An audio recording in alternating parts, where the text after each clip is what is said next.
আল্লাহ তাআলা অন্য সব অপরাধ নিজ দয়া গুণে মাফ করলেও কোন বান্দার মনে আঘাত দিলে আল্লাহ সেটা মাফ করে না, করবে না। এটা আপনার বউ হোক, এটা আপনার স্বামী হোক, এটা আপনার সন্তান হোক। মা বাবার সেবা না করলে সন্তানের দরা আছে না নাই? ঠিক তেমনি ভাবে সন্তানের উপর যদি মা বাবা জুলুম করে, মা বাবারও দরা আছে।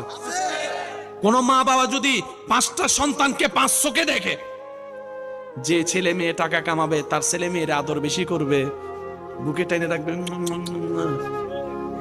আর যে সংসার একটু টাকা কম কামাবে, টাকা দিতে পারবে না, তার ছেলেরে তার বউরে তার মেয়েরে আদর করবে না। হাসরের ময়দানে দরা আছে না নাই?